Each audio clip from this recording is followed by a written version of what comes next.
আসসালামু আলাইকুম, সবাইকে স্বাগতম। প্রিয় শিক্ষার্থী বন্ধুরা, আজকে আমি এই যে এইচএসসি আইসিটি বিষয়ের সংখ্যা পদ্ধতির উপর ভিত্তি করে বরিশাল বোর্ড 2023 সালে যে সৃজনশীল প্রশ্নটি এসেছিল সংখ্যা পদ্ধতি সম্পর্কিত সৃজনশীল প্রশ্নটির সঠিক সমাধান করার চেষ্টা করব। তো সমাধানের জন্য তোমাদের সাথে আছি আমি মোহাম্মদ সিরাজুল ইসলাম, বরিশাল সরকারি model school and college, Barishal. তো সবার আগে আমরা প্রশ্নটা দেখে নিই। প্রশ্নে কি বলা আছে?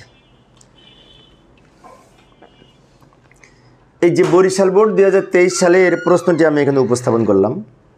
বরিশাল বোর্ড 2023 সালের যে সৃজনশীল প্রশ্নটি এসেছিল সেই প্রশ্নের এইখানে এই কিছু তথ্য ছিল, বাইনারি সংখ্যা, দশমিক সংখ্যা, হেক্সাডেসিমাল সংখ্যা, তাই না?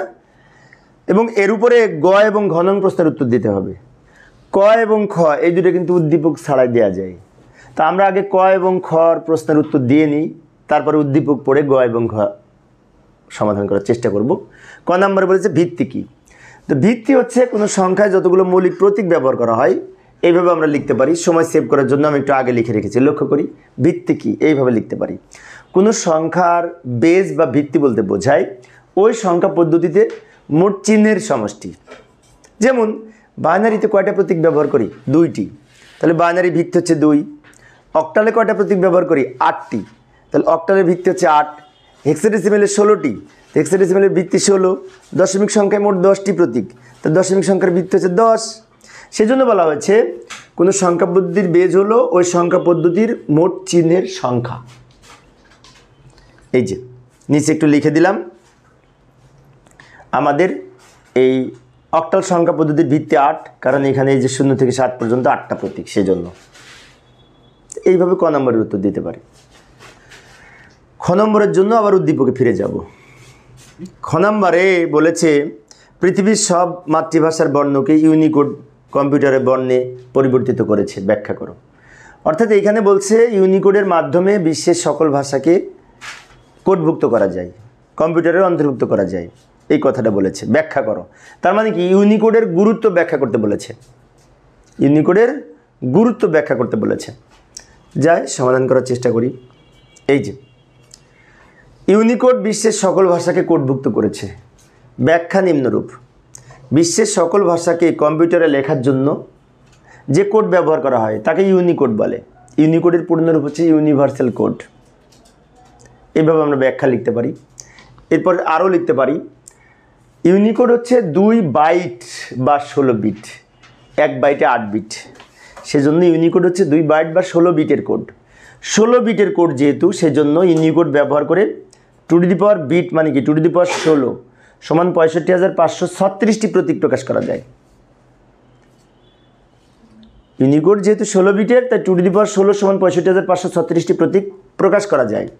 এবং এই ইউনিকোড ব্যবহার করে বর্তমানে এই চীনের প্রায় 21,000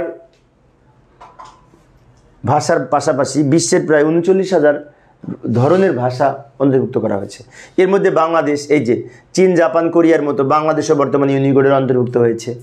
এবং ফলে কি হয়েছে? ইউনিকোডের মাধ্যমে আমরা এখন ইমেল করতে পারি, ওয়েবসাইটে লিখতে পারি, ইউনিকোডের মাধ্যমে বাংলা লিখতে পারি, তাই না? সেই জন্য ইউনিকোড হচ্ছে সকল ভাষাভাষী মানুষের জন্য আশীর্বাদ স্বরূপ। এইভাবে আমরা ইউনিকোডের ব্যাখ্যা দিতে পারি। তো প্রিয় শিক্ষার্থী বন্ধুরা, এই হচ্ছে ক এবং খ নং প্রশ্নের উত্তর। তো গ এবং ঘ তো উদ্দীপক রিলেটেড, এবং গ এবং ঘ আমরা এখন ফিরে এলাম। তো উদ্দীপকের এইখানে এইবার কিন্তু গ নম্বরের উত্তর দেওয়ার জন্য অবশ্যই উদ্দীপক পড়া লাগবে। এবার উদ্দীপক পড়ি। সম্প্রতি লাল ও সবুজ দল, মানে টেস্ট খেলায় লাল এবং সবুজ দল নামে দুইটা টিমের মধ্যে ক্রিকেট খেলা হচ্ছে। সেখানে লাল দল প্রথম ইনিংসে রান করেছে, এই যে বাইনারি সংখ্যায় দেওয়া আছে। আর সবুজ দল প্রথম ইনিংসে 9 উইকেটে রান করেছে, 347 বেস 10 দশমিক সংখ্যায় দেওয়া আছে। আবার লাল দল দ্বিতীয় ইনিংস খেলেছে, সেখানে লাল দল করেছে C3 হেক্সাডেসিমাল সংখ্যা। এই 3টা তথ্য। এখন গ নম্বরে বলেছে সবুজ দলের প্রথম ইনিংসের রান হেক্সাডেসিমালে প্রকাশ করো। সবুজ দলের প্রথম ইনিংসের রান কিন্তু এইটা, এই যে 347 দশমিক সংখ্যা। তাহলে দশমিক থেকে হেক্সাডেসিমাল করব। দশমিক থেকে হেক্সাডেসিমাল কীভাবে করতে হয় মনে আছে? অর্থাৎ এই দশমিক সংখ্যাটাকে বারবার 16 দ্বারা ভাগ করব। যাই সমাধানের চেষ্টা করি।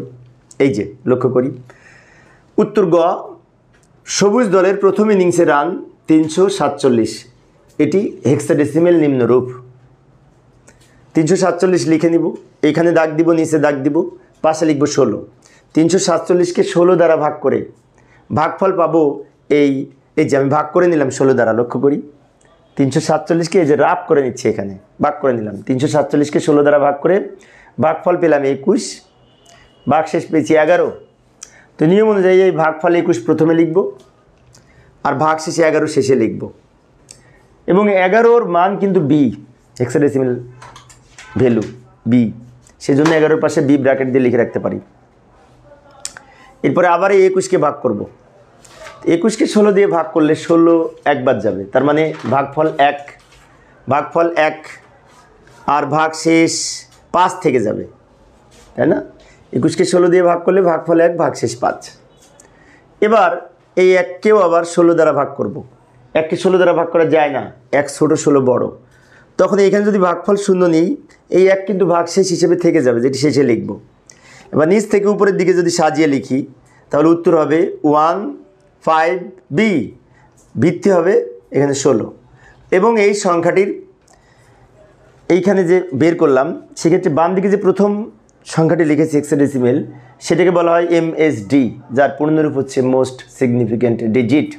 সর্বডানের যে বি, এই বি, এটাকে বলা হয় LSD, যার পূর্ণরূপ হচ্ছে লিস্ট সিগনিফিক্যান্ট বিট। তো এইটুকু কিন্তু আমাদের উত্তরের সমাধান।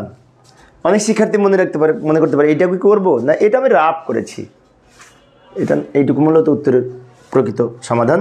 তো আমি এই যে MSB LSB যেখানে যা লিখেছি ঠিকঠাক লেখার চেষ্টা করব। সরি, MSD এবং LSD, বি তো বাইনারিতে, তাই না? তো এইভাবে গ নাম্বারের উত্তর দিতে পারি। এই সবুজ দলের রান দশমিকে ছিল, সেটাকে 15B হচ্ছে হেক্সাডেসিমেল।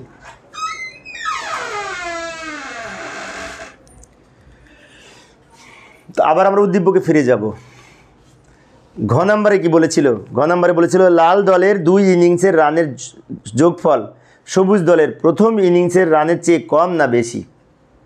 অর্থাৎ এখানে বলতে চাচ্ছে কে বিজয়ী হয়েছে, তাই না? তো দেখি, এখানে বলেছে লাল দলের 2 ইনিংসের রান, মানে কি লাল দল 2 বার ব্যাট করেছে। লাল দল প্রথম ইনিংসে ব্যাট করেছে, সে পেয়েছে এই রান, এই যে বাইনারিতে দেওয়া আছে। আবার লাল দল দ্বিতীয় ইনিংস খেলে রান করেছে C3, হেক্সাডেসিমেলে দেওয়া আছে। এখন এই দুইটা যোগ করে এইটার সাথে কম্পেয়ার করে দেখতে হবে যে সবুজ দলের রান বেশি না কম। প্রশ্নটি আবার বলি, প্রশ্নে বলেছে লাল দলের 2 ইনিংসে রানের যোগফল সবুজ দলের চেয়ে কম না বেশি, মানে কি লাল দল 2 বার খেলেছে, এই দুইটা যোগ করে যা হয় তার সাথে এইটা কম্পেয়ার করে দেখব সবুজ দল বেশি না কম। এখন আমাদের একটি বিষয়, সেটি হচ্ছে এটা বাইনারি, এটা হেক্সাডেসিমেল, বাইনারির সাথে হেক্সাডেসিমেল যোগ করা যাবে না।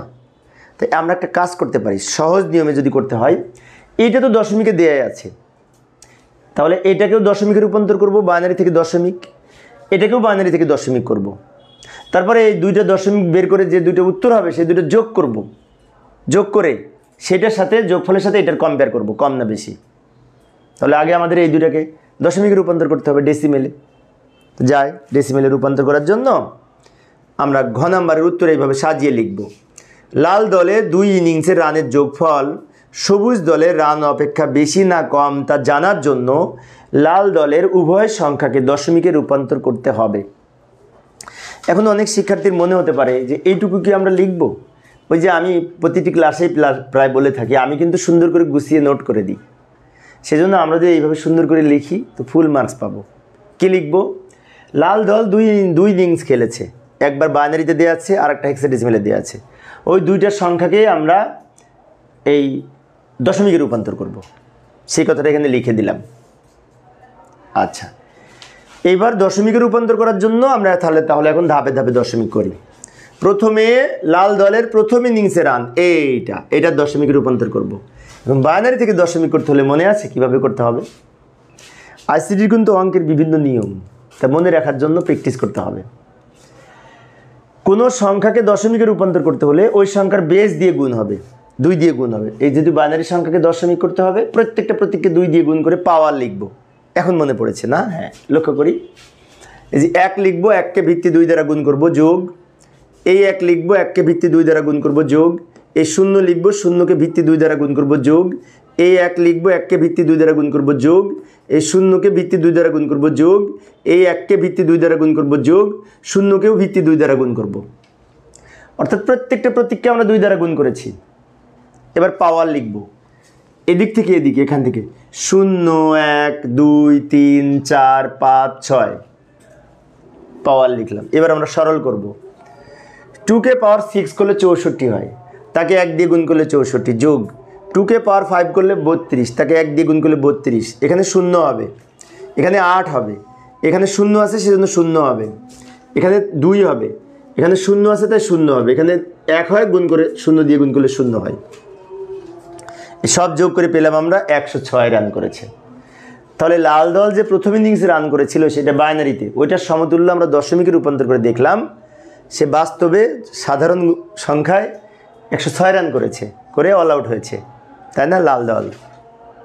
এবার লাল দলের কিন্তু আর একটা রান ছিল, সম্ভবত C3, সেটা হেক্সাডেসিমেল, সেটাকেও আমরা দশমিকে রূপান্তর করব। এইখানে জায়গা নেই, পরে পেজে যাই। এই যে প্রথম ইনিংসের প্রাপ্ত রান হচ্ছে 106 রান দশমিকে। এইবার দ্বিতীয় ইনিংসের রান, এই C3কেও দশমিকে রূপান্তর করব। এখানে C এর মান কিন্তু 12, আমরা একটু ব্র্যাকেট দিয়ে লিখে রাখবো। আমরা জানি C এর দশমিক সমতুল্য মান 12, এটা এই 12 মনে রাখতে হবে।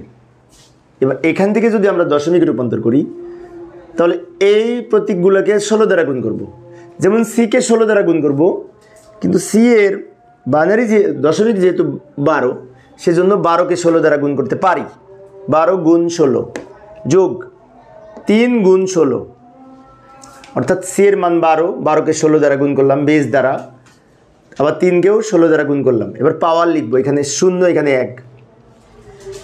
এবার সমাধান করব।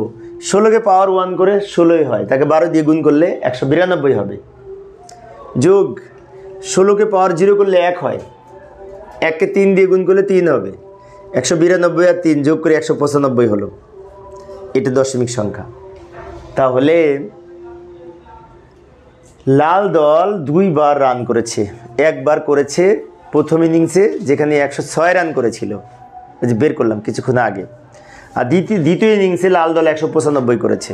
তাহলে এই 106 আর 95 যোগ করে এবার দেখব ওই যে সবুজ দল করেছে 347 না কতজন, ওইটার সাথে কম্পেয়ার করব। এই যে এইভাবে দ্বিতীয় ইনিংসের রান 195, এবার আমরা কম্পেয়ার করব। এখানে জায়গা নেই, পরের পেজে কম্পেয়ার করব। এই যে লাল দলে 2 ইনিংসের রান 106 রান প্রথম ইনিংসে করেছে, 195 দ্বিতীয় ইনিংসে করেছে, দুটো যোগ করে হলো 301, 301 রান করেছে। এটা হচ্ছে লাল দলের 2 ইনিংসের রান। এবার সবুজ দল, অন্যদিকে সবুজ দল 1 ইনিংসে করেছে 347 রান। তাহলে এখন যদি তোমাদের প্রশ্ন করা হয় কোন দল বিজয়ী হয়েছে, নিশ্চয়ই সবুজ দল, কারণ এই যে সবুজ দলের রান বেশি, 1 ইনিংসে রানই তো বেশি। এইভাবে আমরা বলতে পারি যে এই যে, সুতরাং লাল দলের 2 ইনিংসের রান, মোট রান সবুজ দলের রান অপেক্ষা কম। লাল দলের 2 ইনিংসের রান 301, যেটি সবুজ দলের 1 ইনিংস অপেক্ষা কম। তাহলে সবুজ দল বিজয়ী হয়েছে, তাই না? তো প্রিয় শিক্ষার্থী বন্ধুরা, এই ছিল আমার আজকের আলোচনার বিষয়। তো আমি অবশ্য অল্প অল্প করে আলোচনা করি শিক্ষার্থীদের অনুরোধে। তো পরের ক্লাসে কি আলোচনা করব একটু দেখে যাই। পরের ক্লাসে এই যে দিনাজপুর বোর্ড 2023 সালে যে সৃজনশীল প্রশ্নটি এসেছিল, ওই প্রশ্নটির সঠিক সমাধানের চেষ্টা করব। দেখার আমন্ত্রণ রইল। পরিশেষে সবাই ভালো থাকবে এবং সুস্থ থাকবে এই কামনা